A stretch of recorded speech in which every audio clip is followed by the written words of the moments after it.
પૌરાણિક સમયકાળના 24 ચર્ચિત શ્રાપ। મિત્રો, વર્તમાન સમયમાં તો જાણે શ્રાપોનું મહત્વ જ નથી રહ્યું, પરંતુ પ્રાચીન અર્થાત પૌરાણિક સમયમાં શ્રાપોનું ઘણું બધું મહત્વ હતું। તો ચાલો મિત્રો, આજના વિડીયોમાં આપણે જાણીશું પૌરાણિક સમયના 24 ચર્ચિત શ્રાપો વિશે। સૌથી પહેલો શ્રાપ છે નારદ મુનિ દ્વારા ભગવાન વિષ્ણુને આપવામાં આવેલો શ્રાપ। જેમ કે શિવ પુરાણમાં ઉલ્લેખિત છે કે એકવાર નારદ મુનિ કોઈ સ્ત્રી ઉપર મોહિત થઈ ગયા હતા અને તે સ્ત્રીને પોતાની તરફ આકર્ષિત કરવા માટે તેમને ભગવાન વિષ્ણુ પાસે તેમનું સ્વરૂપ માંગ્યું। ત્યારે ભગવાને વગર કહે તેમને વાનરનું રૂપ આપી દીધું અને નારદ મુનિ તે જ સ્વરૂપ સાથે તે સ્ત્રીના સ્વયંવરમાં પહોંચી ગયા અને ત્યાં સ્વયં ભગવાન વિષ્ણુ પણ મોજૂદ હતા। જ્યારે તે સ્ત્રી વરમાળા લઈને આવી તો તેને તે વરમાળા નારદજીની જગ્યાએ ભગવાન વિષ્ણુના ગળામાં પહેરાવી દીધી। આ જોઈને નારદ મુનિ ક્રોધે ભરાઈ ગયા અને તેમને ભગવાન વિષ્ણુને શ્રાપ આપી દીધો કે જેમ તમે મને સ્ત્રીના વિરહની વેદના આપી છે તે જ પ્રકારે તમે પણ સ્ત્રીના વિરહની પીડા ભોગવશો। અને આગળ જઈને એવું જ થયું। જ્યારે ભગવાન વિષ્ણુએ રામ અવતાર ધારણ કર્યો ત્યારે ભગવાન વિષ્ણુએ માતા સીતાના વિરહની વેદના સહન કરી હતી। બીજો શ્રાપ છે તુલસી દ્વારા ગણપતિને આપવામાં આવેલો શ્રાપ। બ્રહ્મવૈવર્ત પુરાણના અનુસાર તુલસી દેવી ગંગા નદીના કિનારેથી નીકળી રહ્યા હતા। ત્યારે તે સમયે ત્યાં ભગવાન ગણેશ તપ કરી રહ્યા હતા। શ્રી ગણેશને ત્યાં જોઈને તુલસીનું મન તેમના તરફ આકર્ષિત થઈ ગયું અને તેમને ગણપતિ ભગવાન સામે લગ્નનો પ્રસ્તાવ મૂકી દીધો, પરંતુ ગણેશજીએ તે પ્રસ્તાવનો અસ્વીકાર કર્યો અને ત્યારે તુલસીએ ગણેશજીને બ્રહ્મચર્ય તૂટી જવાનો શ્રાપ આપી દીધો હતો અને તેના બદલામાં ગણેશજીએ તુલસીને ઝાડ બની જવાનો શ્રાપ આપી દીધો હતો। ત્રીજો શ્રાપ છે ભગવાન શ્રી કૃષ્ણ દ્વારા અશ્વત્થામાને આપવામાં આવેલો શ્રાપ। મહાભારત યુદ્ધના અંતિમ સમયમાં જ્યારે અશ્વત્થામાએ પાંડવો પર બ્રહ્માસ્ત્ર ચલાવ્યું અને તે જોઈને અર્જુને પણ સામે બ્રહ્માસ્ત્ર ચલાવ્યું, ત્યારે મહર્ષિ વેદવ્યાસે બંને અસ્ત્રોને અથડાતા રોક્યા અને તે બંનેને પોતાના અસ્ત્રો પાછા લેવા માટે જણાવ્યું। ત્યારે અર્જુને પોતાનું અસ્ત્ર પાછું લઈ લીધું, પણ અશ્વત્થામાને બ્રહ્માસ્ત્ર પાછું લેવાની વિદ્યા નહોતી આવડતી। તેથી અશ્વત્થામાએ તેના અસ્ત્રની દિશા બદલીને અભિમન્યુની પત્ની ઉત્તરાના ગર્ભ તરફ ફેરવી દીધું। આ જોઈને ભગવાન શ્રી કૃષ્ણએ ગર્ભમાં રહેલા બાળકને બચાવ્યું અને દંડ સ્વરૂપે અશ્વત્થામાના માથામાં લાગેલી મણીને કાઢી નાખી અને તેમને યુગો યુગો સુધી ભટકવાનો શ્રાપ આપી દીધો। ચોથો શ્રાપ છે નલ કુબેર દ્વારા રાવણને આપવામાં આવેલો શ્રાપ। વાલ્મીકી રામાયણના એક પ્રસંગ અનુસાર જ્યારે રાવણ વિશ્વ વિજેતા થવાની ઈચ્છાથી જ્યારે સ્વર્ગલોકમાં પહોંચ્યો તો તેની નજર રંભા નામની એક અપ્સરા ઉપર પડી। પોતાની વાસના પૂરી કરવા માટે રાવણે તેને પકડી લીધી। ત્યારે રંભાએ કહ્યું, તમે મને આવી રીતે સ્પર્શ ના કરો, હું તમારા મોટા ભાઈ કુબેરના પુત્ર નલ કુબેરની પત્ની છું અને એટલા માટે હું તમારી પુત્રવધૂના સમાન છું।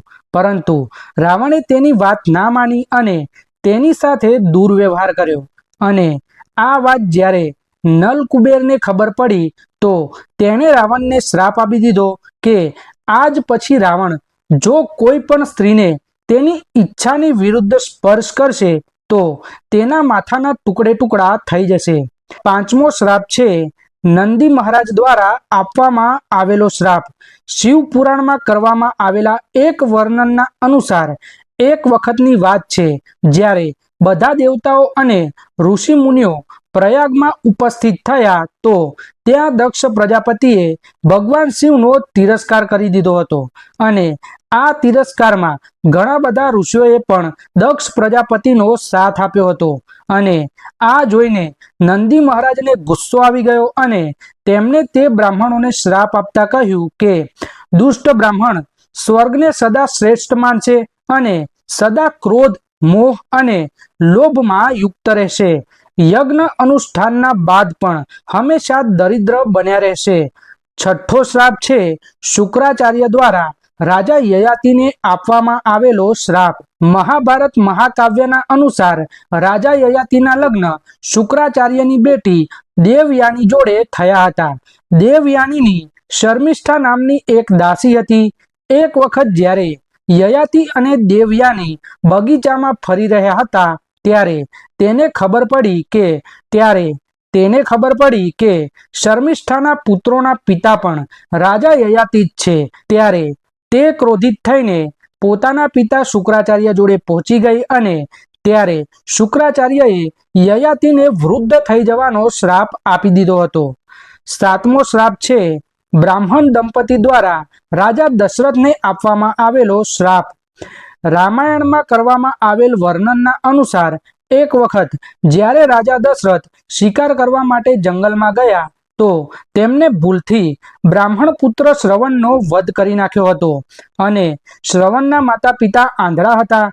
જ્યારે તેમને આ વાતની ખબર પડી તો તેમને રાજા દશરથને શ્રાપ આપી દીધો કે જે પ્રકારે અમે લોકો પુત્ર વિયોગમાં પ્રાણ ત્યાગી રહ્યા છીએ તે જ પ્રકારે તમારું મૃત્યુ પણ પુત્ર વિયોગમાં જ થશે. આઠમો શ્રાપ છે રાજા દક્ષ દ્વારા ચંદ્રદેવને આપવામાં આવેલો શ્રાપ. શિવ પુરાણના અનુસાર રાજા દક્ષે પોતાની 27 પુત્રીઓના લગ્ન ચંદ્રદેવ સાથે કરાવ્યા હતા અને તે બધામાંથી રોહિણી નામની પત્ની ચંદ્રદેવને સૌથી વધારે પ્રિય હતી અને આ વાત બીજી પત્નીઓને સારી નહોતી લાગતી અને આ વાત તેમને પોતાના પિતા દક્ષને જણાવી. ત્યારે પ્રજાપતિ દક્ષ ગુસ્સામાં આવ્યા અને તેમને ચંદ્રદેવને બધી પત્નીઓ સાથે સમાન ભાવ રાખવા માટે સમજાવ્યા, પરંતુ ચંદ્રદેવ ના માન્યા. ત્યારે પ્રજાપતિ દક્ષે ચંદ્રદેવને ક્ષય યોગ થવાનો શ્રાપ આપી દીધો હતો. નવમો શ્રાપ છે માયા દ્વારા રાવણને આપવામાં આવેલો શ્રાપ. માયાના પતિ શંભર વૈજંતપુરના રાજા હતા. એક દિવસ રાવણ શંભરના ત્યાં ગયો ત્યારે તેને માયાને પોતાની વાતોમાં ફસાવી લીધી. આ વાતની જાણ જ્યારે શંભરને થઈ તો તેને રાવણને બંદી બનાવી લીધો. તે જ સમયે રાજા દશરથે શંભરના રાજ્ય પર આક્રમણ કરી દીધું અને આ યુદ્ધમાં રાજા શંભરનું મૃત્યુ થયું. પછી જ્યારે માયા સતી થવાની હતી ત્યારે રાવણે તેને પોતાની સાથે આવવા માટે કહ્યું. ત્યારે માયાએ રાવણને શ્રાપ આપતા કહ્યું કે તે કામ વાસના યુક્ત થઈને મારું સતીત્વ ભંગ કરવાની કોશિશ કરી છે અને આ જ કારણ છે કે મારા પતિનું મૃત્યુ થયું છે અને તારું પણ મૃત્યુ આ જ કારણે થશે. 10મો શ્રાપ છે ઋષિ મુનિઓ દ્વારા સાંબને આપવામાં આવેલો શ્રાપ. એકવાર મહર્ષિ વિશ્વામિત્ર 2 અન્ય ઋષિઓ સાથે દ્વારકા ગયા ત્યારે કૃષ્ણપુત્ર સાંબે તેમની સાથે મજાક કર્યો. ત્યારે ઋષિઓએ શ્રાપ આપતા કહ્યું કે શ્રી કૃષ્ણનો આ પુત્ર વૃષ્ણિ અને અંધક પુત્રોનો નાશ કરવા માટે લોખંડનો એક ભયંકર મૂષળ ઉત્પન્ન કરશે, જેના દ્વારા સમસ્ત યાદવ કુળનો નાશ થઈ જશે. 11મો શ્રાપ છે ઋષિ વશિષ્ઠ દ્વારા વસુઓને આપવામાં આવેલો શ્રાપ. 12મો શ્રાપ છે શૂરપંખના દ્વારા રાવણને આપવામાં આવેલો શ્રાપ. 13મો શ્રાપ છે તપસ્વીની દ્વારા રાવણને આપવામાં આવેલો શ્રાપ. 14મો શ્રાપ છે ગાંધારી દ્વારા શ્રી કૃષ્ણને આપવામાં આવેલો શ્રાપ. 15મો શ્રાપ છે પરશુરામ દ્વારા સૂર્યપુત્ર કર્ણને આપવામાં આવેલો શ્રાપ. 16મો શ્રાપ છે રાજા અનરન્ય દ્વારા રાવણને આપવામાં આવેલો શ્રાપ. 17મો શ્રાપ છે તુલસી દ્વારા ભગવાન વિષ્ણુને આપવામાં આવેલો શ્રાપ. 18મો શ્રાપ છે સિંગી ઋષિ દ્વારા રાજા પરીક્ષિતને આપવામાં આવેલો શ્રાપ. 19મો શ્રાપ છે ઉર્વશી દ્વારા અર્જુનને આપવામાં આવેલો શ્રાપ. 20મો શ્રાપ છે મહારાજ નંદી દ્વારા રાવણને આપવામાં આવેલો શ્રાપ. 21મો શ્રાપ છે કદ્રુ દ્વારા તેના પુત્રોને આપવામાં આવેલો શ્રાપ. 22મો શ્રાપ છે ઋષિ કિંડમ દ્વારા પાંડુને આપવામાં આવેલો શ્રાપ. 23મો શ્રાપ છે માંડવ્ય ઋષિનો યમદેવને આપવામાં આવેલો શ્રાપ. અને 24મો શ્રાપ છે યુધિષ્ઠિર દ્વારા સ્ત્રી જાતિને આપવામાં આવેલો શ્રાપ। મિત્રો વિડીયો પસંદ આવ્યો હોય તો લાઈક, શેર અને અમારી ચેનલને સબસ્ક્રાઇબ અચૂક કરજો। ધન્યવાદ।